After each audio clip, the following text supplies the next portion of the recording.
Make room for Mike. Yeah, that's good. Good evening, everyone, and welcome. Thank you so much for being here. I'm Rabbi Dan Moskowitz. I have Rabbi Bregman's old job. Everybody's talking about the shoes to fill, and I looked at his feet are kind of smaller than mine, but they are big shoes. It's a pleasure to welcome you to Temple Shalom. We're so honored to be able to host this evening, and we're so glad that you all came out. And to those that are watching online, we welcome you as well.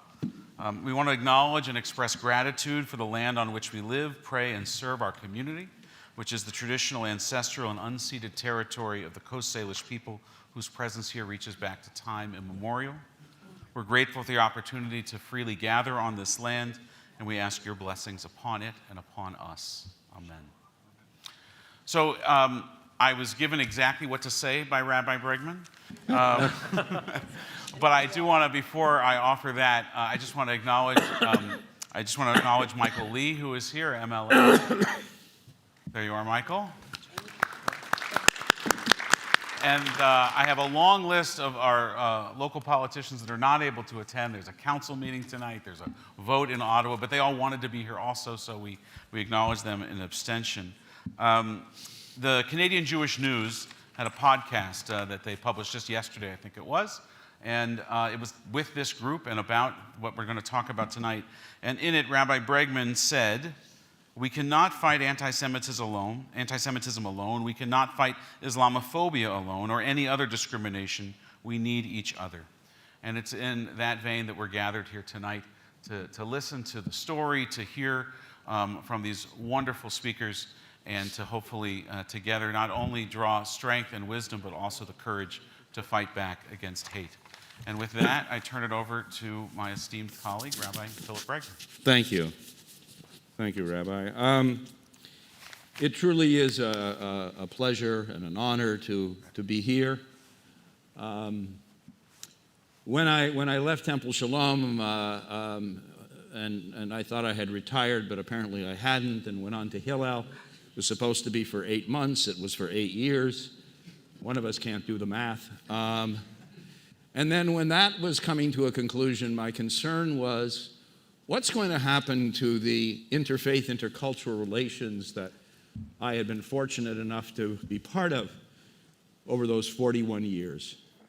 And so I had an idea, and I presented it first to Rabbi Moskowitz, and then I presented it to Ezra Shankin, and Ezra's here.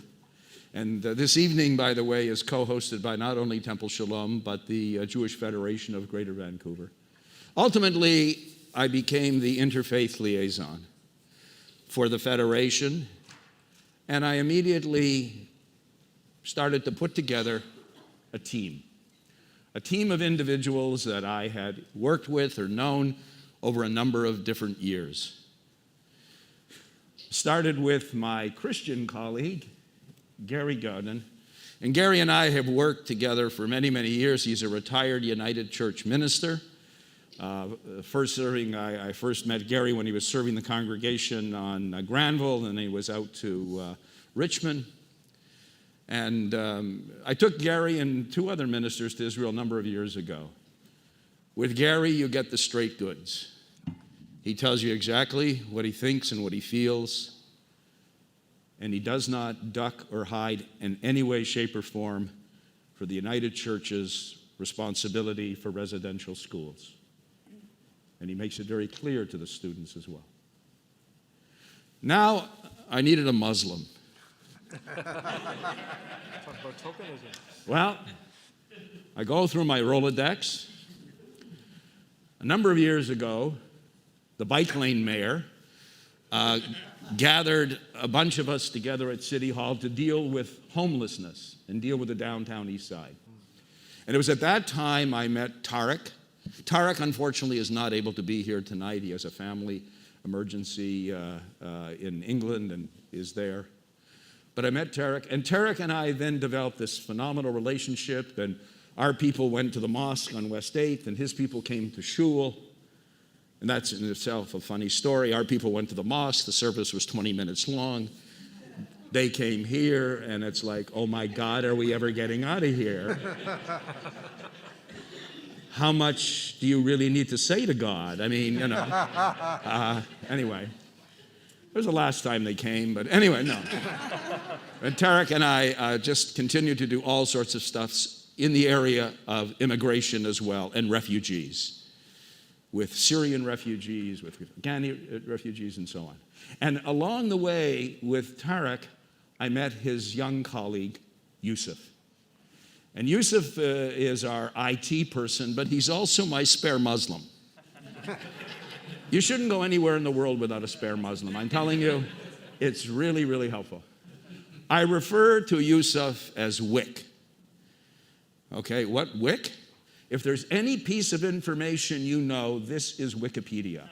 I am just telling you, a phenomenal individual, and he was on a trip with us, and he comes to the schools with us, and not that anybody can replace Tarek, but he will be representing the 1.6 billion Muslims in the world today. Gary, you're representing the 1.5 billion Christians.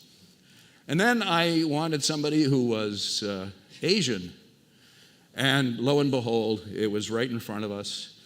The chairman of Success, that great social agency within the Chinese community, also happens to be in charge of diversity for the Vancouver Police Department. But the most important thing, he's married to Sarah Kirby Young.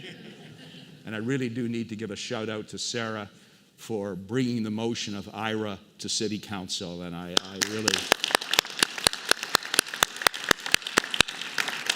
She unfortunately and Ken are stuck in meetings, and then Terry Young joined us. And then a Sikh. Well, it was very easy for me to find the Sikh, because this is the guy that I spent a number of years with up at Hillel, and he is the chaplain of the Sikh community. And we have worked together on areas primarily of feeding students who are in desperate need of have food insecurity. But this is also the individual we went to when there was the terrible flooding that went on last year. And the government is trying to do, what do we do, what do we do, what do we do? And then you take a look and see what the Sikhs have done. They rented helicopters. They put the food in the helicopters. They got the food there and everything else. And then Shelley Rifkin and Ezra said, do you have a contact with the Sikh community? We've raised money. I said, I have a contact. And this is Indigir Singh.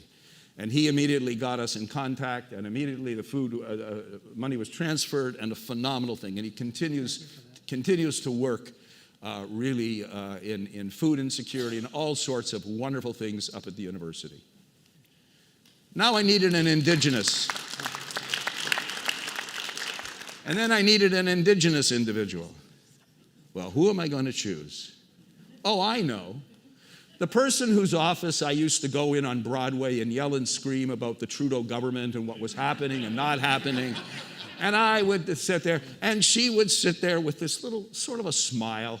The bubble in her head said, I don't know what the bubble in her head said. Either this guy's crazy, or maybe I don't disagree with everything he's saying.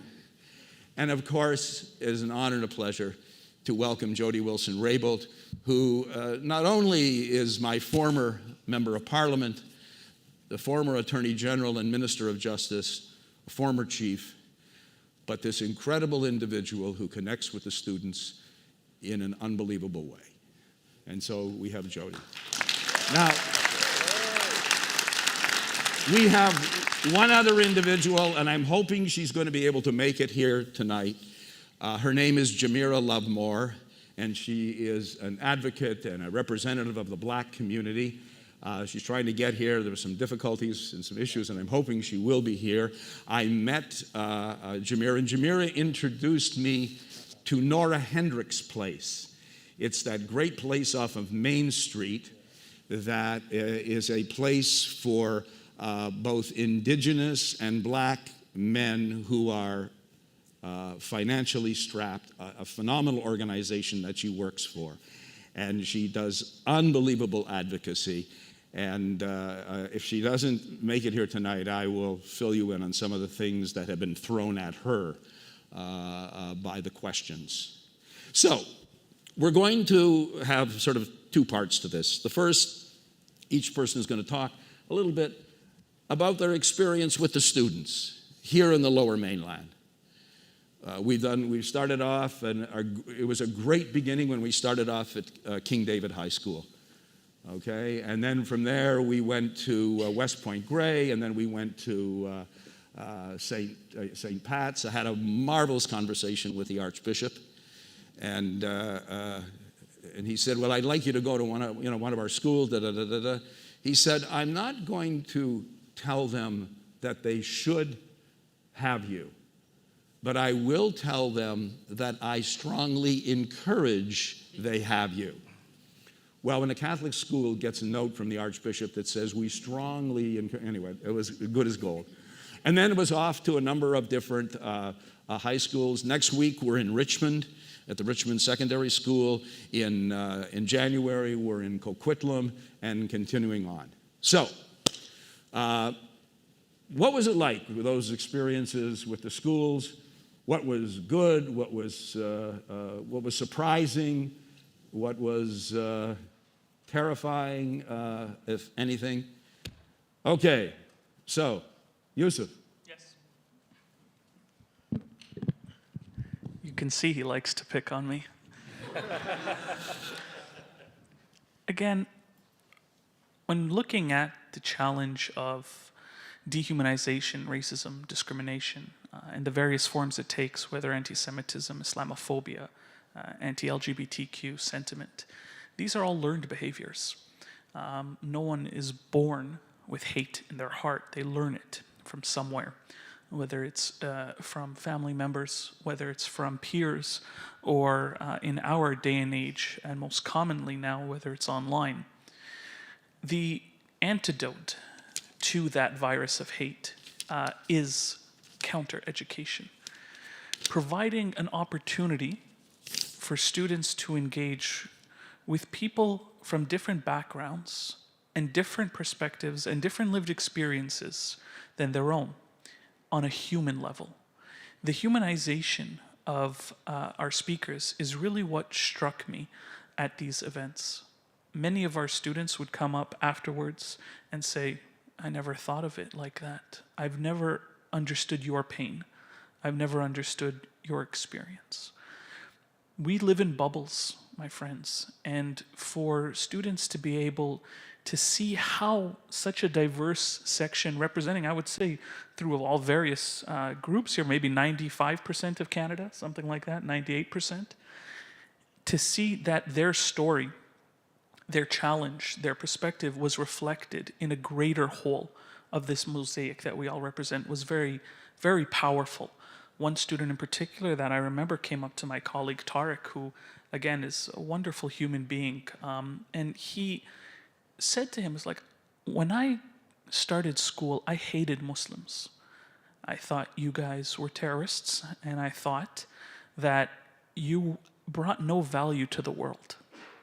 I made a couple friends here who were Muslim, but their identity was secondary to my discrimination. But hearing you today talk about your experience and how your faith is not what makes these images on TV or things that had biased me to the religion real, these are just other people, right?"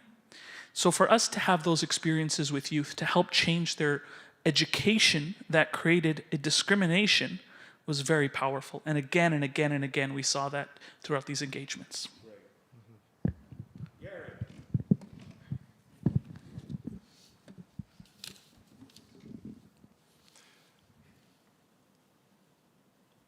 I kind of had the feeling that I'm the odd one out in this panel.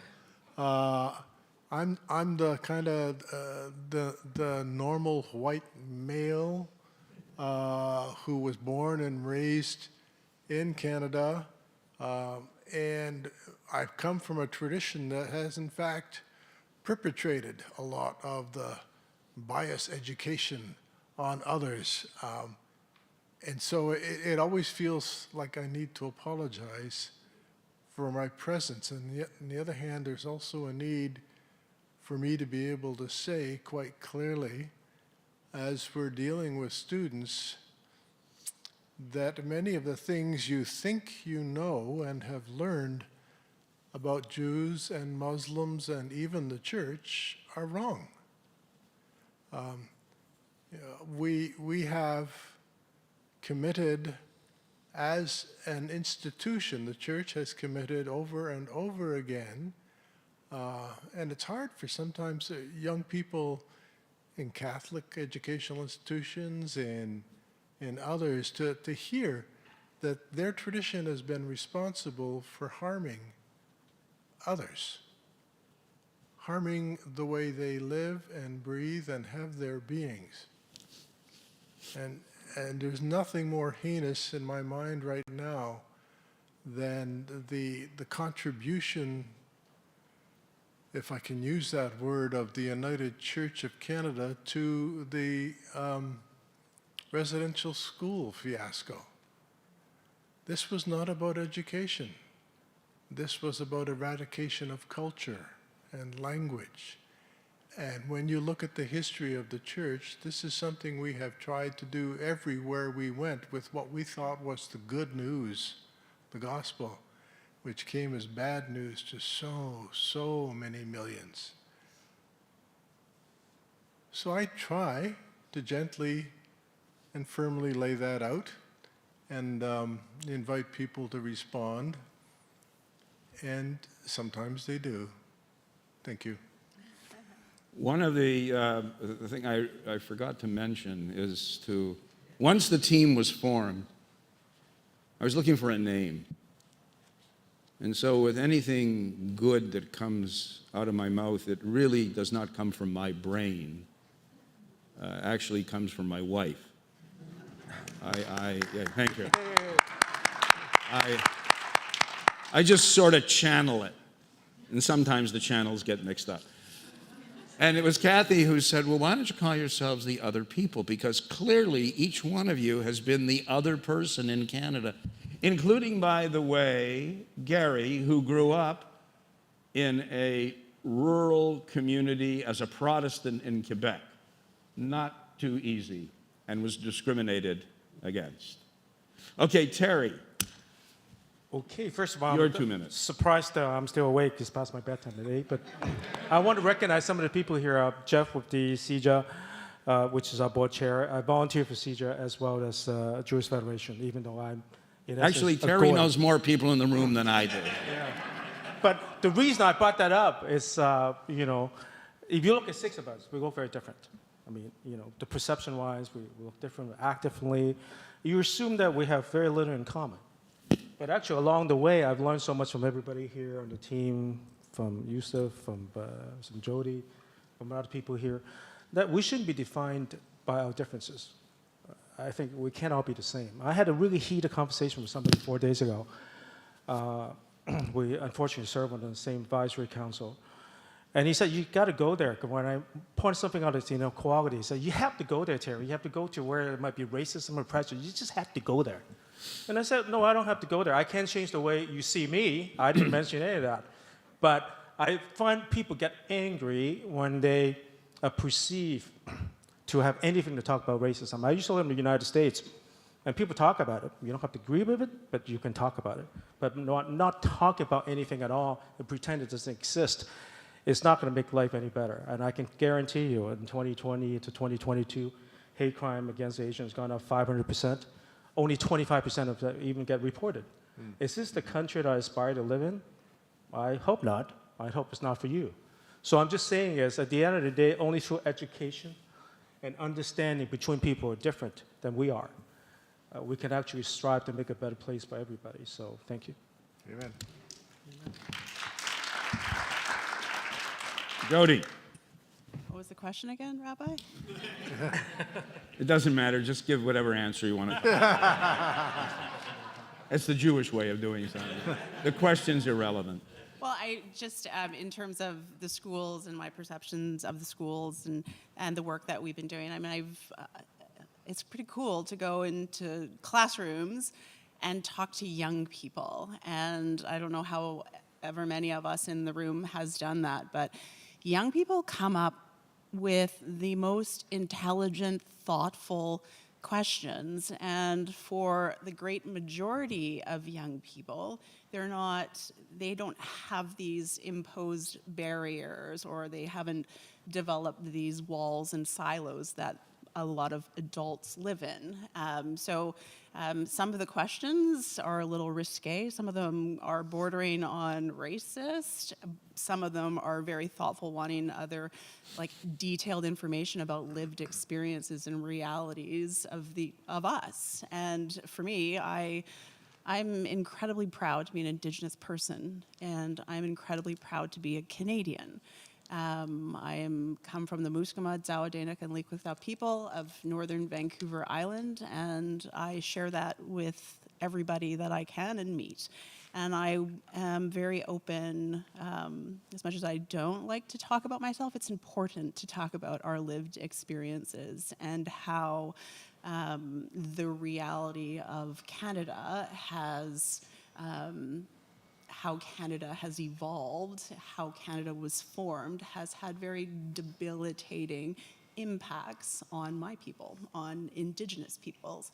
And going into schools and talking about how that has impacted my family over generations and what we are specifically doing to change that reality is how we're going to actually build a better Canada. So sharing our stories, all of us up here, and the realities of racism and discrimination that we've faced is important. And we need to all embrace different stories and experiences because Canada, as it is and exists right now, was based on the story of a few, not the many. And what makes Canada so incredibly rich and increasingly so is sharing the different lived experiences, appreciating the distinctiveness and diversity between and among us, but also, right now, more than ever, looking around the world, COVID reality, the impact that we're seeing on democracy everywhere, we have to realize our fundamental interconnectedness and interdependency. And for me, and hearing questions out of the mouth of babes, so to speak, out of young people, is really important and grounds you in that reality of that interconnectedness. Mm-hmm. Thank you. Thank you. Indy. Good evening. First and foremost, as Gary said, he looks pretty normal. I look like a normal Sikh as well. But let me break that perception for you, because a lot of times we have this baggage that we carry. And so I'm a third generation Malaysian. So first and foremost, I'm not Indian. I live in a Muslim country. That's where I grew up. My parents grew up there. I went to Catholic school. Okay? Then I grew up in Ohio. I did my bachelor's and my graduate degree in Ohio. Spent wonderful years in Midwest in the Bible Belt. Then I went back to Malaysia to teach at the university, met my beautiful wife, had 2 kids, and then my heart was very much set on coming back to North America, and my brother moved to Canada, and I said, hey, that's an option. So I'm now in Canada. So talking about the school system, now, I realized one thing, I always say this to the kids, is I said, you have all the answers. I said, and it helps. I said, all of us here may look really intelligent. I said, but you got to be a little bit crazy. You know, I share 3 C's with them. One is crazy. I said, you got to be a little bit crazy to stand up for the truth. You need to have the right principle. It's okay if you stand up alone, but people will join you eventually. So you got to be a little bit crazy. After all, the people who were sages were always referred to as crazy, as lunatics, right? And then eventually we realized, I'm a Sikh. Guru Nanak, when Guru Nanak brought the religion forward, he was called a nutcase. He was called a crazy man. And that's what we are. And so I said, hey, you got to be a little crazy. And they love it. They laugh. And they enjoy the fact that, you know, I'm sharing a little bit of wit with them. Then you got to be courageous. Do the right thing. And last but not least, we don't come up with the answers. They do. And there's so much of learning from this old group of gray men and women Yeah. one more coming, but she's late. So otherwise, we're I'm acknowledging it. something different. I'm acknowledging it. Okay, so they come up with amazing solutions. They're the ones with the creative, this Gen Z that we have, they have wonderful creative solutions. When you say race to them, it means the F1. It means the Kentucky Derby. That's what race means to the kids, but we teach them what it's not. You see, so we have to be brave. So be courageous, and finally, they have all the creative solutions. So thank you.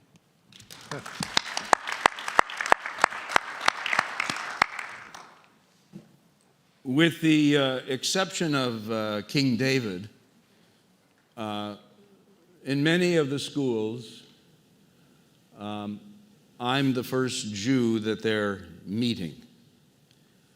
Now, I don't know what that says in terms of a promo for the Jewish people if I'm their representative, but nonetheless.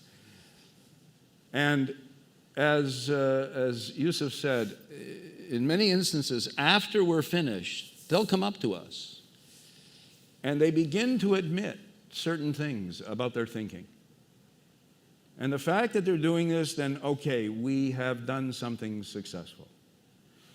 Will we change their thinking? Will we change their lives? I don't know about that. I'm not that arrogant to think that our 90 minutes is going to turn things around, but perhaps a little bit, yes. The most challenging experience thus far was when Tarek received a call from a community worker in Salmon Arm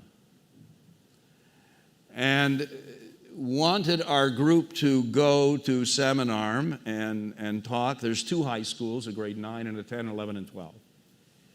For those of you who don't know, Salmon Arm is the white supremacy capital of Canada. And they wanted us over 2 days, and in fact, the rest of us couldn't take off that time. But Tarek and Yusuf went. So just understand that the Jew was sending the 2 Muslims to the white supremacy capital of Canada to be there in person. I said I would pay for either a bulletproof vest or coffins, whichever one they needed. Anyway, so Tarek and Yusuf went. And one of the things that I do at the beginning of our talk with the students is I give a little bit of definitions of racism, bigotry, and implicit bias. And and when I talk about implicit bias, I ask a question. How many of you have either A, heard of Syrian refugees, worked, donated, prayed for, or did something with regard to the Syrian refugees? And very few people put up their hand. Okay, now let's move to the Ukrainian situation. And how many of you have worked, prayed, donated, or done something for the Ukrainians? And many more put up their hand. The conversation then says, what's the difference? Could it be that the Syrian refugees have a different color, skin than the Ukrainians? Could it be that the Syrian refugees have a different religious tradition than the Ukrainians?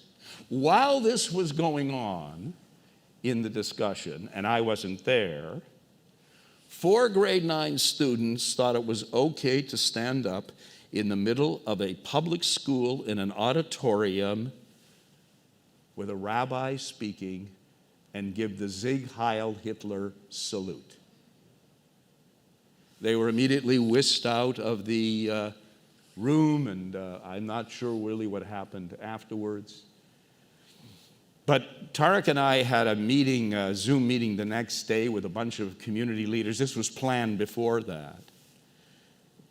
And they did not know the questions that were being asked. And I must tell you, the questions from the grade 9 and 10, the group was very polite.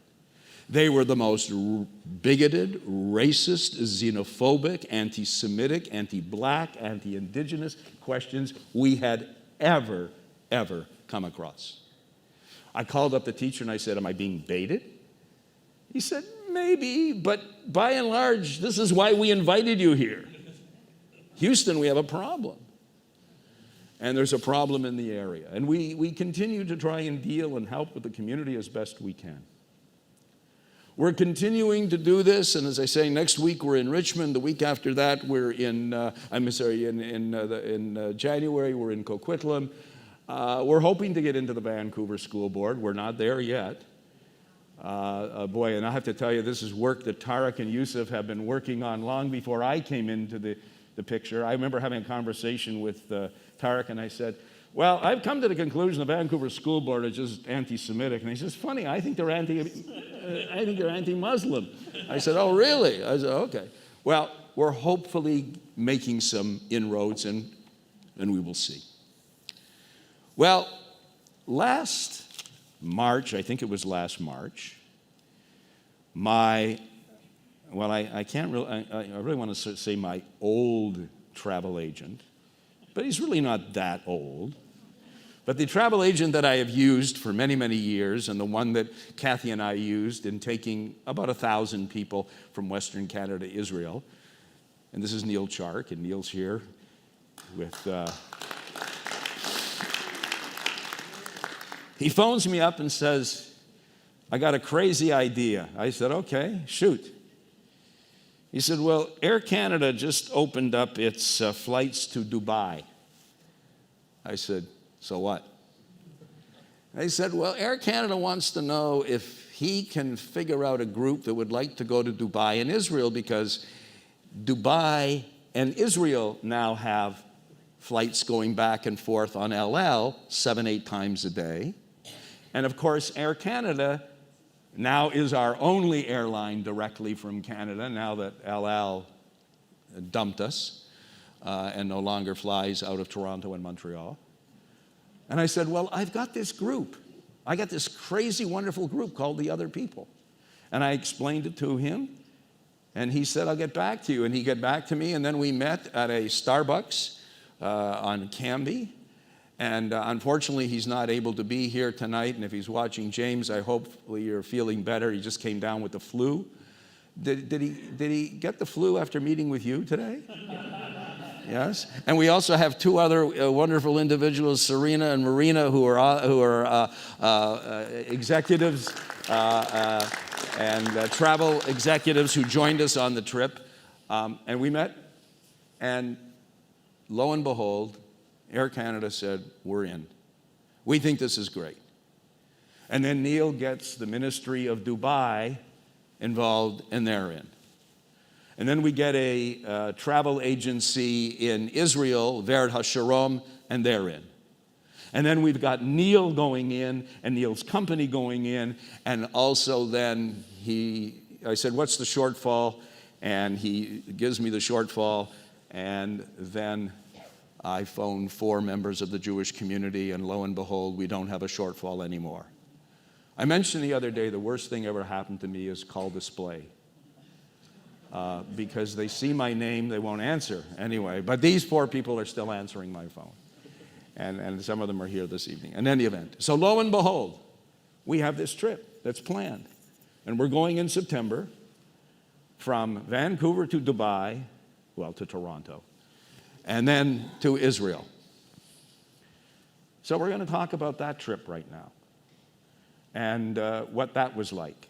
Now, Indy, unfortunately, and thank God he's okay, but he was having a heart episode, and he wasn't allowed to go, but the rest of us did. And again, really, really, really, really helpful having a spare Muslim on the trip. In any event. So, what was that experience like for you, Yusuf? First of all, we're first going to do Dubai, and then we'll do Israel. Dubai first? Yeah. So I'd like to start by picking up on something Rabbi said and really offering my sincere gratitude and thanks to those individuals who did help to fund this initiative. May God bless you, and the work you've done, it's going to lead to a lot of good. So thank you very much, whoever you are. Maybe a round of applause for these folks, guys. And by the way, I just want to add one thing. And I had to check with Tarek and Yusuf. I said, I got this trip. It's going to go to Dubai and Israel. I will make sure that no money comes from the Israeli government. Are you okay to be on this trip? And without hesitation, the two of them said yes. So thank you. Oh, maybe a bit of just a little context for how this is such a revolutionary time we're living in terms of creating an environment in the Middle East that is very different than that which almost everyone here probably has seen in their lifetimes. The Abraham Accords, and I'm sure we're all aware that named because Islam, Christianity, Judaism are Abrahamic faiths. We all go back to Abraham. We're now creating real world interactions between communities who had never had an idea about each other. I say an idea about each other because all there was misconceptions. Entering Dubai for the first time is something like going into, Disneyland, the country edition. It is an amazing, from a perspective of what can be done, right? In terms of infrastructure, in terms of vision, in terms of ingenuity, I would say. Now, the successes that have happened, it's important to mention that it's not all good. There are challenges in that country, like every other country has challenges. The disparity of wealth is very obvious, but you can see there is an intent to do better than they did the day before. And it's incredibly respectful when a country, or they're an emirate, right, is attempting to do something. In one very specific field, they are light years ahead of everyone else. And I would say that's within interfaith engagements. It is government run. They want this to work. They want Muslims and Jews, Christians, Sikhs, Buddhists, atheists, Hindus to get along together, respect one another, understand one another, and enjoy the same area together. Honestly, I think for me that was something that was very impressive. There's been many times in history where other countries have done similar things. I always like to say that people forget that Muslim-Jewish relations goes back 1,500 years, not 75. And it's important to look at the totality of history and the many, many wonderful times that our two communities worked, lived, and shared together, which we can see in Dubai now. My bet is it's going to be the #1 destination for Israeli businesses, money, tourists. I swear I've met more Jewish people in Dubai than I did Muslim. That's not a joke. That's real. Randomly just showing up all over the place. And I think that's a very good thing. I think that humanization of the other is part of what can be seen as allowing for a better future. And honestly, for the Israeli and Palestinian challenges that must be solved, I think the context of the Abraham Accord allows for that to be done much better than before the Abraham Accord, because now there is an understanding of people as people. It was very good to see that. And, we can talk about the tall buildings and all the kind of fancy stuff and the Ferrari cop cars and, but the meaning of what Dubai was for me was that this is a Muslim country. It is a Muslim country that has not only invited but warmly welcomed not just Jews but Israelis, because they believe that something better than what has existed can be created. And, the inclusion of the Palestinians into the Abraham Accords will happen one day, inshallah.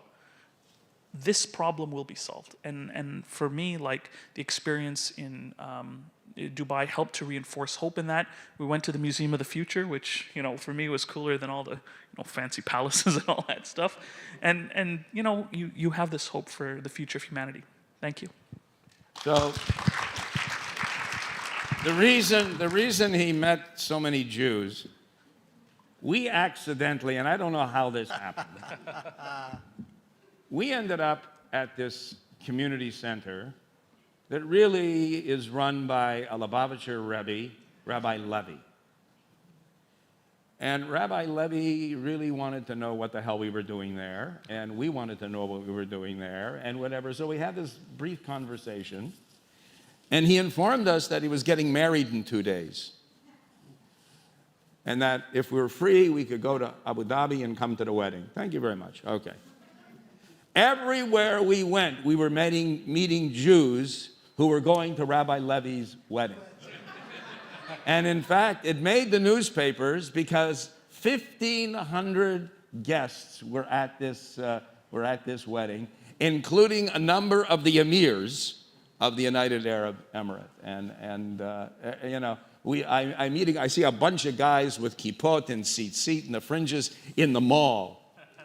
And I said, what are you doing here? He said, we're here for a wedding. I said, Rabbi Levy's? Yeah, you're going? No. But the funniest experience, we were in an elevator. This was the tallest building in the world and everything. And I said to, and I forget who I was in the elevator with, a couple from the group, and I said, you know, we're very lucky that this isn't a Shabbos elevator. I said, because in a Shabbos elevator, and all of a sudden the guy said, it would stop at every floor, going up and going down, going up and going down. I said, Ma'inata. He said, Yisrael. He said, I said, where are you from? He's from Israel. I said, oh, you're going to Rabbi Levy's wedding? We're thinking about it. Anyway, so that was that experience. Okay, anyone else like to, just to open it up, anyone else like to talk about Dubai and that experience? Some fascinating things did happen there. Any of the group? Well, Actually, I was going to say something quickly. Yes. No system is perfect in this world. I mean, we can always say, you know, Dubai will have a lot of inequalities, a lot of challenges, but I can always remember we actually took one night we went out to the desert, you know, stand in your eyes, the sunset around the horizon, and just a natural beauty of the place. And I think it's easy for us to say, these are bad people in the world, these are the bad countries, these are the bad people associated with the country. We don't want to talk to them. Just isolate them, don't engage with them, they taunt. We just have bad people, evil people, and they have the good people. I don't think any system is perfect, as I said before, so by only engaging with other systems of government and people who actually do want to open up, like Yusuf was saying, can we actually foster international understanding? Otherwise, we just have to go buy more arms and more bombs and more planes. Mm-hmm. anyway. Yeah. Dubai. I'd been there once before, but my Air Canada flight was delayed. We were passing through, so I just raced through the airport. This was the second time, just a joke. He's not here, the Air Canada guy. James. Dubai, other than being 45 degrees and very humid when we were there and really not being able to spend any time outside, except for when we were in the desert and the big windstorm came up. I mean, Dubai is beautiful. It's, as Yusuf was talking about, it's Disneyland and Las Vegas, as we said, on steroids. It's this incredible place. But I've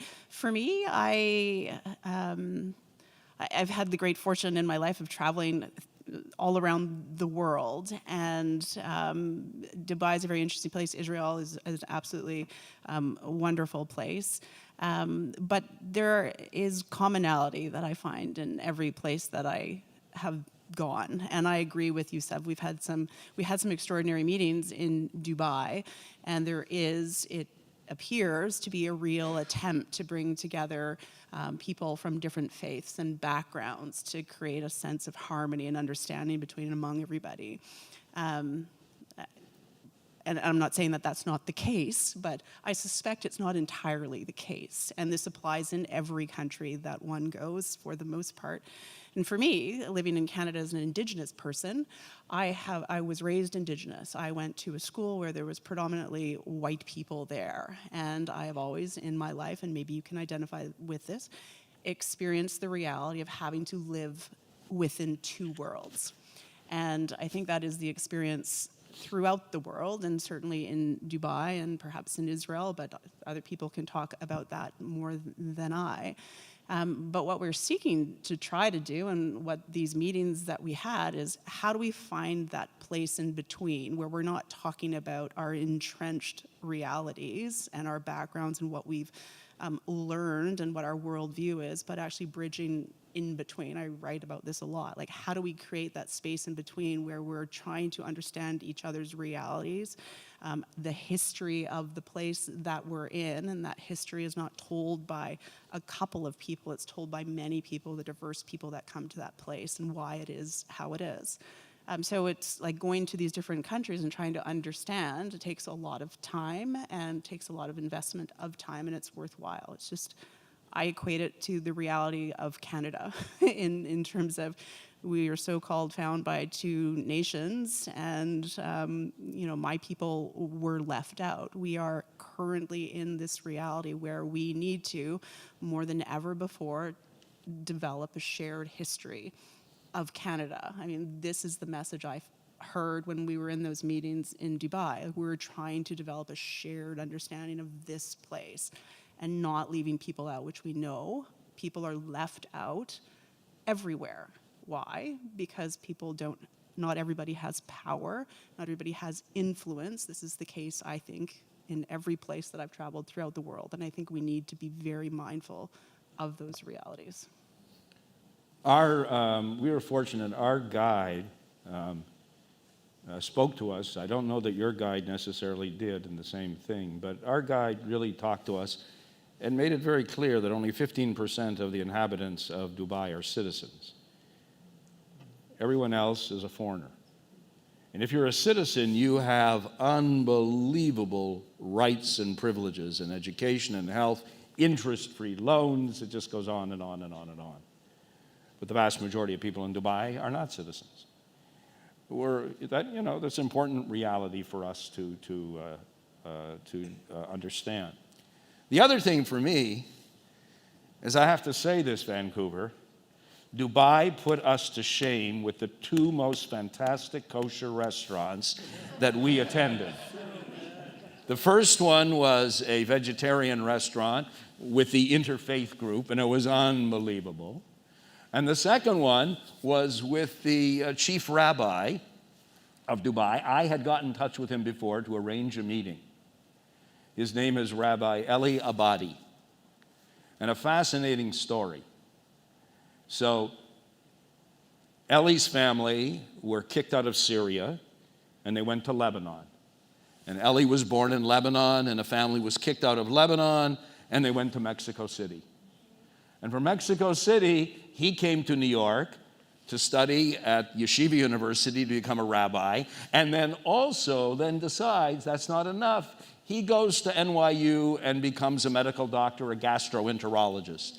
So he's working both as a doctor and a rabbi, and eventually he's deciding to retire, and he gets a call from the Emir of Dubai, who's the main Emir of the United Arab Emirates. And he says, the Emir, I'd like you to come.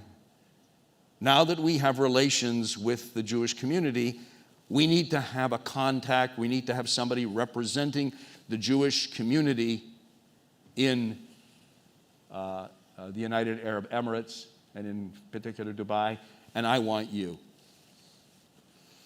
And Eli says, well, aside from the fact that I speak Arabic, why do you want me? And this is from Rabbi Abadi. The Emir said, I want to apologize for what happened to your family in Syria. I want to apologize for what your family went through in Lebanon. Please come and be our chief rabbi. And he did. And we had a wonderful, wonderful experience at the second kosher restaurant. And part of the thing of going in these, both in Dubai and Israel, is that our travel agents were going around to different hotels and they were taking a look and so on. The kosher restaurant is in the Armani Hotel, where you got to see, I believe, the executive suite, which is approximately 1,650 square feet, and it rents out for a modest 10,000 US a night. In any event, but it was a phenomenal experience having that. And then we're off to the airport and we're on to El Al, which is an experience in itself. And one of the things that I did before we took off, months in advance, was that I got in touch with the Israeli consulate in Toronto. I did not want there to be a problem when we're landing in Israel, especially with my Muslim buddies coming into Israel. So we had conversations back and forth and everything else, and in fact, it worked out beautifully. As a matter of fact, the Consul General was here shortly after we got back, and we had a fabulous meeting with Tarek and Yusuf and the Consul General, and it worked out. So now we're in Israel. So what was that experience like for you people? And I have to tell you, of the dozens and dozens of trips that Kathy and I have taken over the years, this was the first trip in which I am taking the majority of the group is not Jewish. Okay? This is a new experience for me as well in terms of the places we were going to. Many of them I had been to before, but other places had been were new as well. So what was that experience like? Yusuf. Again, Yusuf. I keep picking on you. I got it. Love you, Rabbi. It's all good. When we left Dubai, we flew on El Al, which is an experience in and of itself. For those who know, they know. But when we did arrive in Ben Gurion Airport and went through the immigration system, everything was sorted out for us ahead of time. They knew who we were, they were prepared, so there was no challenges whatsoever with that process, and we went straight to Jerusalem, which I think I at least personally really appreciated. I thought that was for me the right thing to do. This was a trip I've always thought about, but never could have imagined taking before this experience. A little bit about my background. So, I'm Orthodox Sunni Muslim, reasonably educated about the religion, do my best to practice. But I grew up as a third culture kid in Saudi Arabia.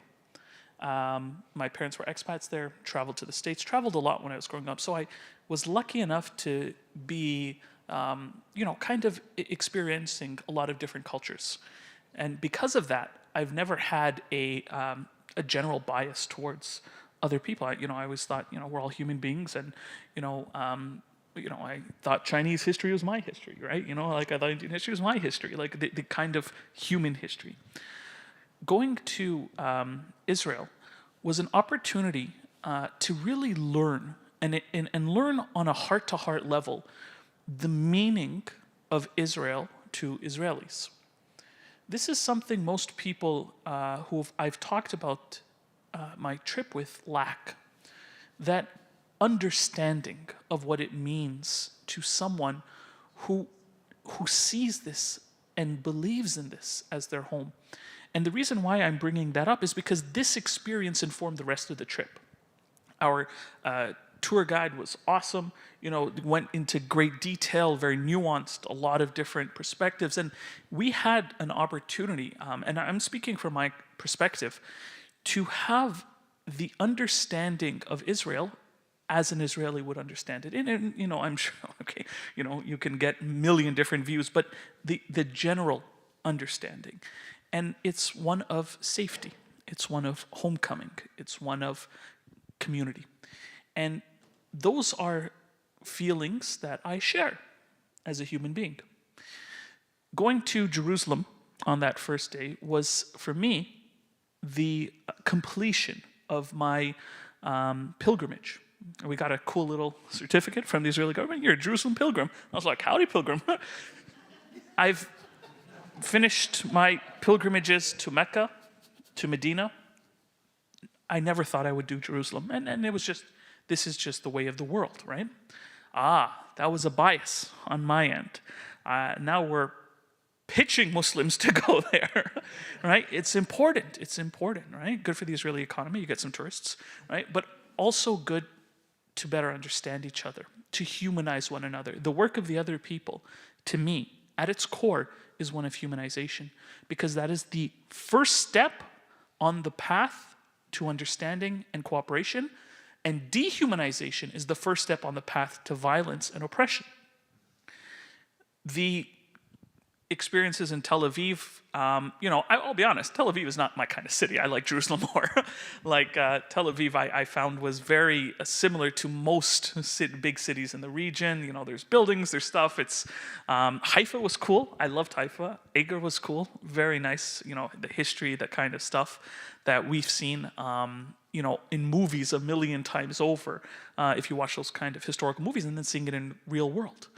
And the opportunity to go through history. And that's one thing I think that, here in Canada, we've really not been able to, and obviously because of colonization, but we've not been able to educate our own selves about the history of the land. And, as Jody was saying, there's multiple stories here.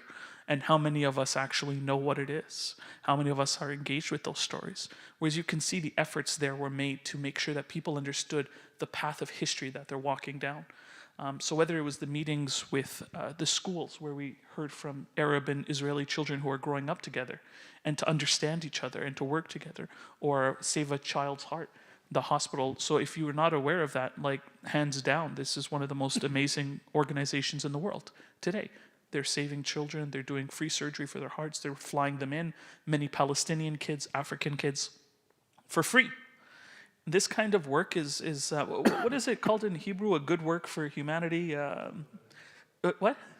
Yep. Yes. So when we're looking at these kind of works being done, this is a paragon. And then I'll just lastly touch on by far the most important meeting. And I'm not sure if everyone here is aware, but we plan to bring the representatives from the Parent Circle. So the Parent Circle was formed by families of, family members who lost people to violence, to children who lost children to the violence in the region, and imagining having to lose your kids to a suicide bomber or to a soldier's bullet, and then taking that pain and transmuting it into something meaningful, something better, was the most heartbreaking experience that we've had. Now, it was myself, Rabbi Bregman, Terry, and Tarek, and Rabbi and Tarek are the only ones who had kids. Terry and I are still young, so we're just, getting, and it's just unbelievable to see that. And Tarek was telling me, he was like, if my daughter was killed, I can't imagine. How does someone take that pain and say, we have to stop this from happening. Let's work together with another parent who lost it from the other side. By far the most amazing experience, and Rabbi can speak more to that, but what I will say is one of the lines that really touched me, and I because it goes to that concept of humanizing the other, is that, our Palestinian friend Rami, he said that Palestinians and Arabs must understand that the Israeli people and the Jewish people, they have a right to this land and they're not going anywhere. They're not going anywhere. And the Israeli people and the Jewish people need to understand that the Palestinians have a claim here and they're not going anywhere. So what do? We have to work together. We have to understand each other. And the humanization of one another is the very first step and the hardest step and the most important step. But that can only happen by meeting each other. So this entire trip facilitated that time and time and time again. And for me, it was an experience of a lifetime. So thank you.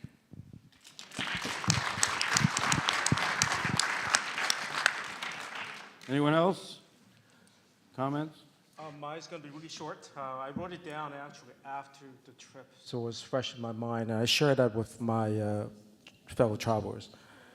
And this is my second trip to the country, and I said, the country is a land of incredible beauty, but it has a really complex past. We're looking at these gorgeous old buildings full of history. I took scripture when I was going to high school in the UK, along with cricket and Shakespeare, which didn't do me a lot of good later on in my years, but it all came back to me, scripture and what.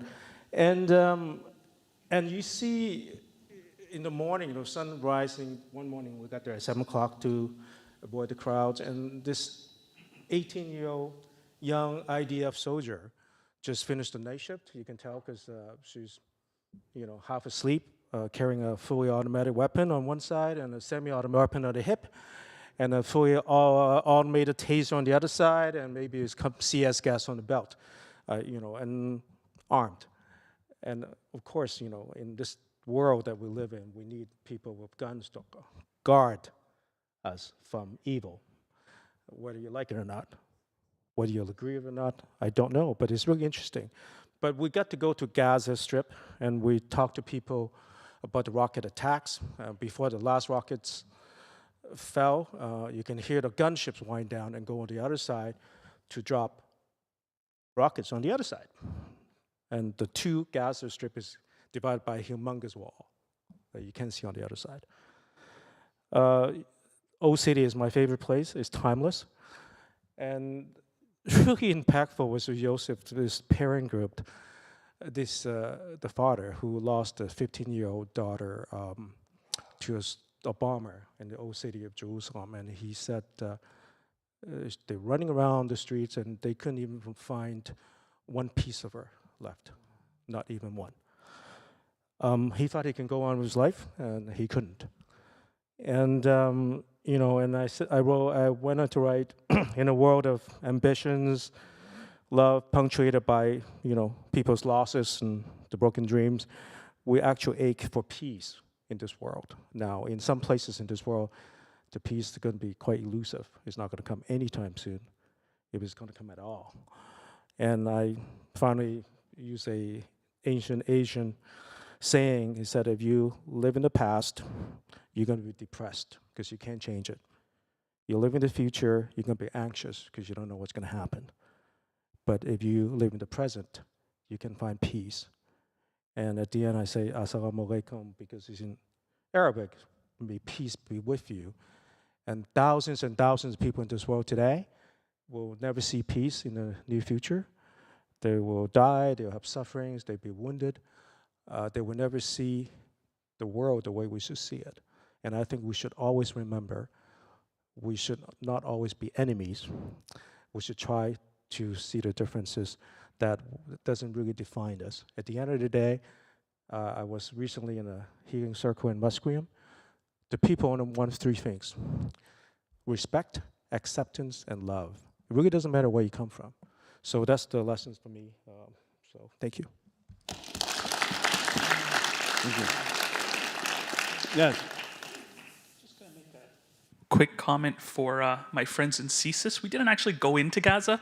We kind of went to the border to meet with family members who are working with each other on both sides. So, guys, just gonna put that out there. Okay, yeah. I am Muslim. It's a different flying experience. Okay. Anyone else? Comments? I'm still upset. Yeah, I understand. For those of you who don't know, I used to be Malaysian, and Rabbi gets a big kick out of this because I showed him my passport. The only country on page 3 that I cannot visit in bold letters is Israel. So when he told me about this trip, we talked about this when he was in UBC like 2 or 3 years ago. He said, I'm thinking about doing this trip, remember? And then I said, okay, when you do this trip, I am number 1. Make sure I'm number 1 on your list because now I'm a Canadian and I want to go to Israel. Eventually, the trip did happen and then God had different plans. But hey, I'm here. I haven't fallen dead yet, so next trip. Next trip.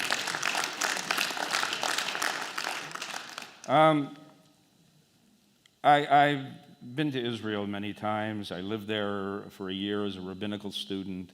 One of our daughters lived there for a few years and accidentally became an Israeli citizen. That's another story.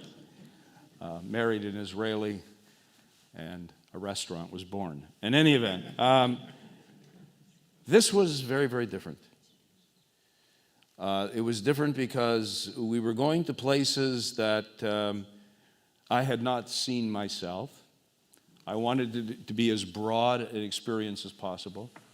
So I got in touch with the CEO of this phenomenal organization, this school called Yad B'Yad, Hand in Hand.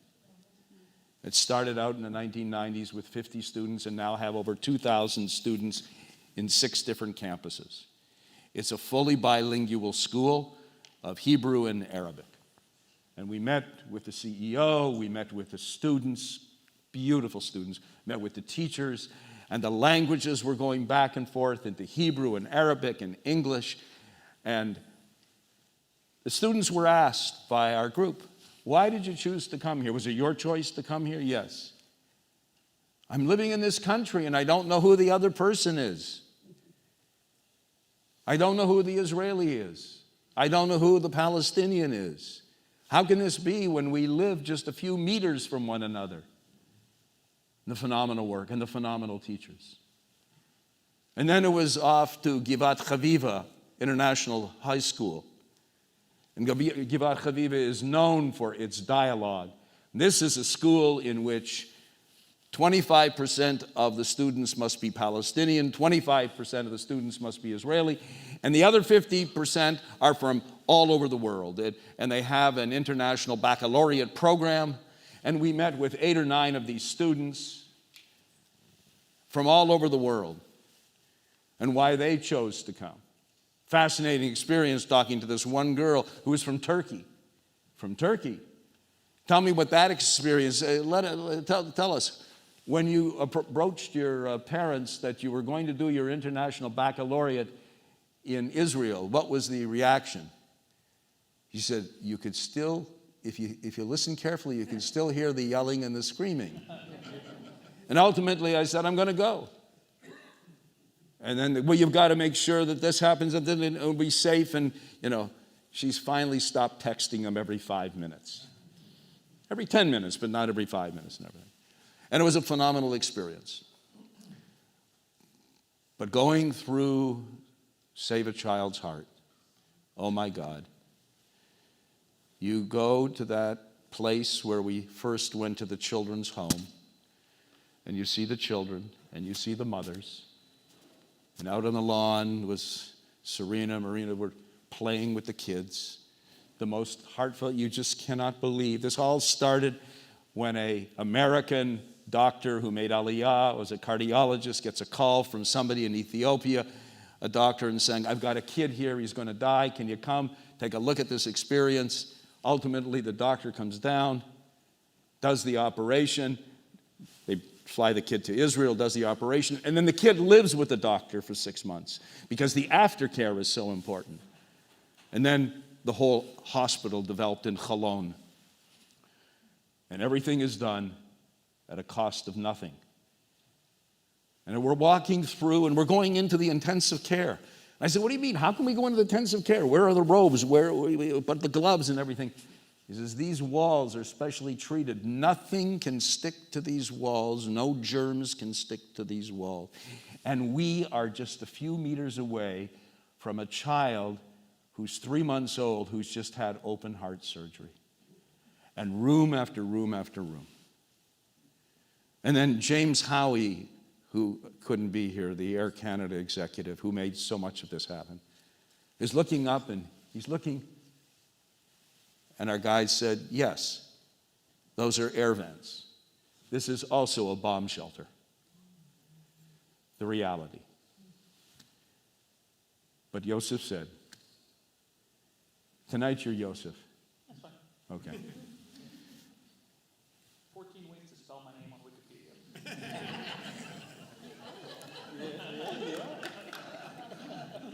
The experience with Rami and Bassem was the most brutal, difficult, heart-wrenching experience I've had in a long time. Listening to these men talk about their daughters, listening to the men talk about their pain, their anger, and how they have now become the closest of brothers. And after that experience, we're looking at each other, Terry and Tariq and Yusuf and myself. We can't really see each other because there's so many tears coming out of our eyes. And Tariq says, we need to bring them to Vancouver. I get home and I phone Rabbi Moskovitz, by all means. We had the whole thing planned, so we thought. The problem is that Bassem travels on a Palestinian passport. And Canada has one of the most fakakta systems when it comes to immigration in terms of trying to get somebody a visa, a visitor's visa. And it's not because he's from Palestine. It's just the system was not in any great shape before COVID. It used to be a couple of weeks, 3 weeks, 12 weeks, 15 weeks. Now we don't know when. In fact, there was a conference this summer in Ottawa in which 1/3 of the delegates never got here because they couldn't get a proper visa. And so we've put this on hold, and when it happens, you'll hear about it. Because Canada, and I've got partners in Toronto where they're going to talk, and here. We need to hear and see these men. What's the book written about that? A Paragon, yes. A Paragon. Yeah, the author is Irish, yes. So we are hoping to be able to have it was, and as Yusuf said, at the end, Bassem turns to me and he puts his hand on my knee and he said, you Jews have to realize we're not going anywhere. And then he turns to Yusuf and Tariq and said, and we Palestinians, I guess they became honorary Palestinians at that point, have to realize that the Jews aren't going anywhere. So we have to figure it out. And we have to talk. And that's what we're about. We thank you.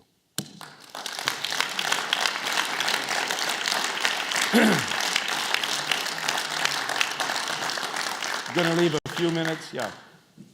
Well, we're going to open it up. If there's any questions, we may not answer them, but what the hell? Anything? Yes. Any questions? You should take your group to the Fraser Valley. There's a lot of work to be done out there. You don't have to go thousands of miles. There you go. Hi, have you thought of going to the universities, not just the high schools? Because I know there's a lot of concerns on campuses about a lot of conflict and students being able to manage the challenges on campus. So have you thought of that at all? Yes.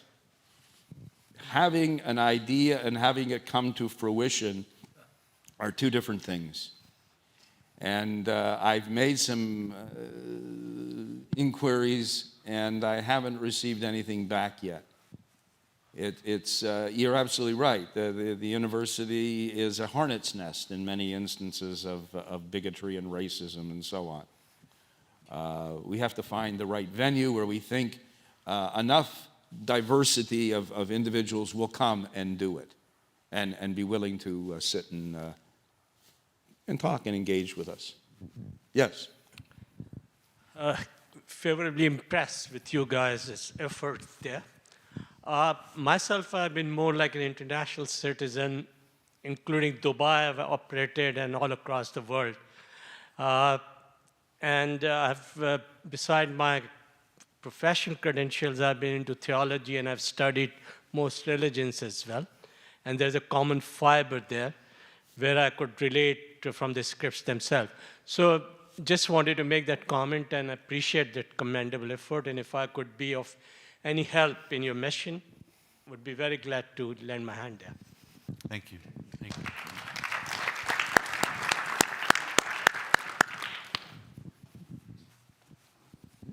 Hi, my name is Noli, and I've met a couple of you that are up there. I'm not sure I should say this out loud, but I work for the Vancouver School Board as, as a coordinator for youth services for newcomers to Canada. So please come and talk to me afterwards. I'll see what I can do. Don't tell the board that I just made that offer. And second, I just wanted to mention something in line with what you were saying around the medical, the hospital. My husband recently lost his father and was in multiple hospitals in Israel. And one of the things that we both noticed was that hospitals were those places of incredible peace. And doctors and nurses from all backgrounds, as soon as they enter the doors of the hospitals, politics and geography disappear. And I found it incredibly fascinating that it disappeared when you walked in and it came back when you walked out. So I just wanted to share that because it was a very unique experience over the last couple of months, witnessing that in multiple different ways. Thank you. Hi. So my parents moved to Israel in their retirement years. And, you know, when I heard your presentation, you know, it struck a sensitive chord. You know, my mom passed away over 10 years ago, but near the end, I was with her in a hospital in Har Tzofim, Israel, Jerusalem, and I spent, you know, the last 5-6 days around the clock in the hospital. So, you know, you see personnel, shift changes, in, out, and very much like, you know, my wife notices that, you know, people receive just as they should, no matter who's doing the giving, no matter who's doing the receiving. And one night at the end,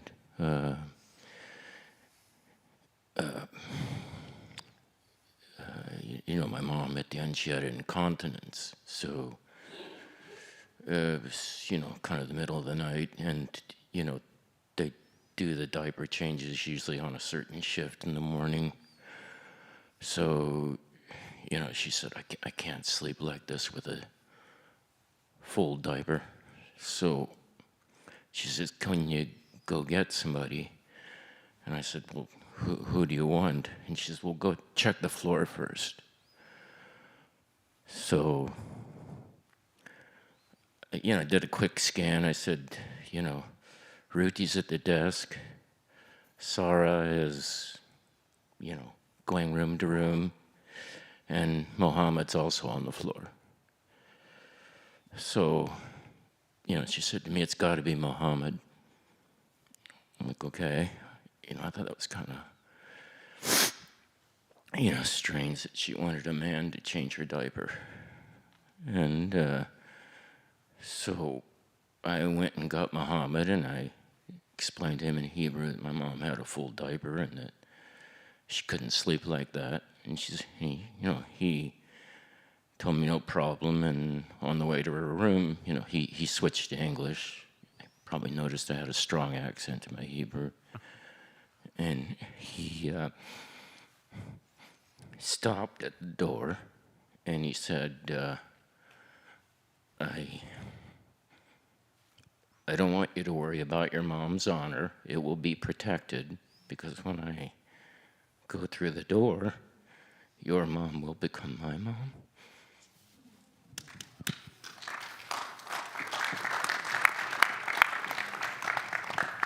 Any other questions for the panel?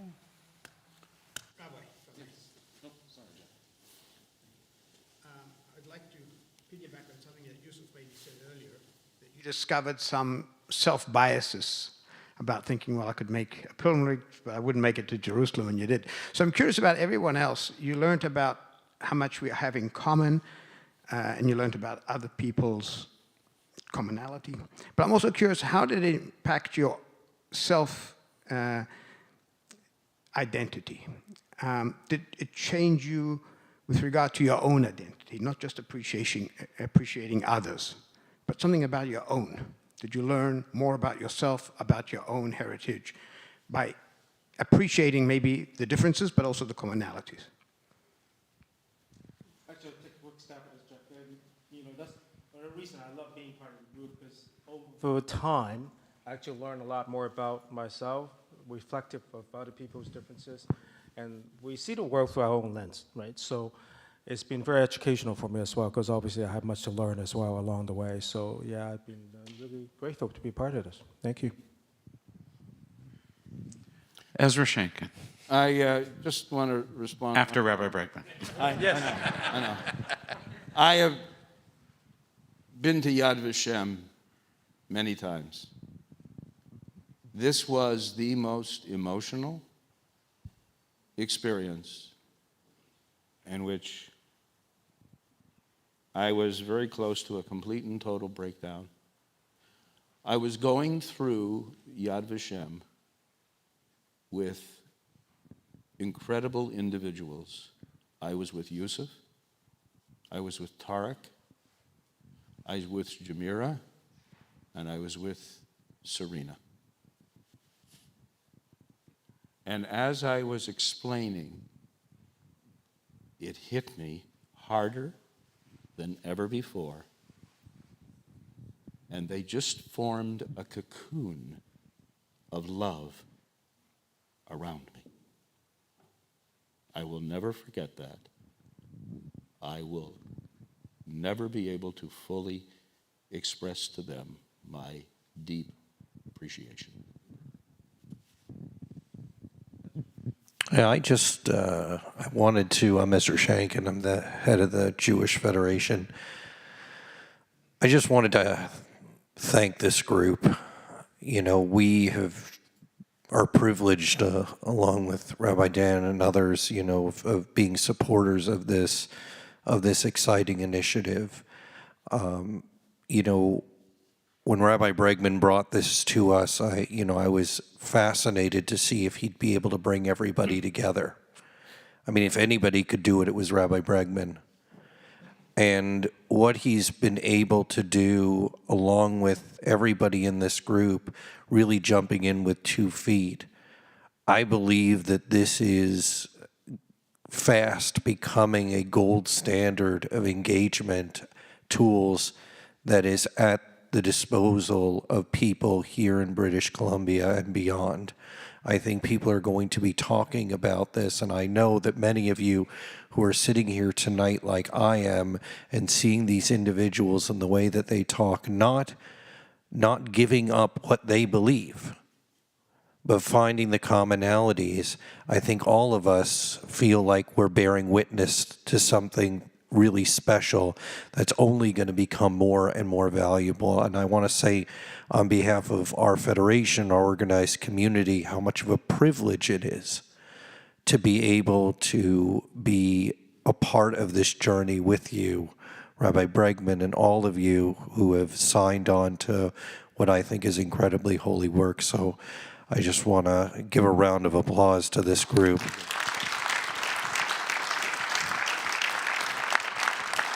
And with that, I have to mention this experience. I've told some of you. We're in Bethlehem. We're in Manger Square.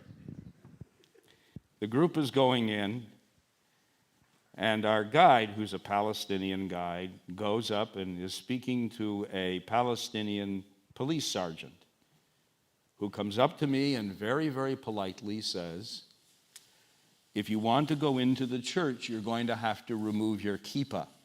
He says the word kippah. And I said, "Okay, I'll stay out here. I've been in the church. I don't think anything's changed. since I first visited the church in 1970. Is the star in the same place? Everything's still, yeah. Okay. And he walks away. And I said, by the way, I've got a question. And he turns, looks at me, he said, yes, what? I noticed that the Pope was here. Did you ask him to remove his kippah?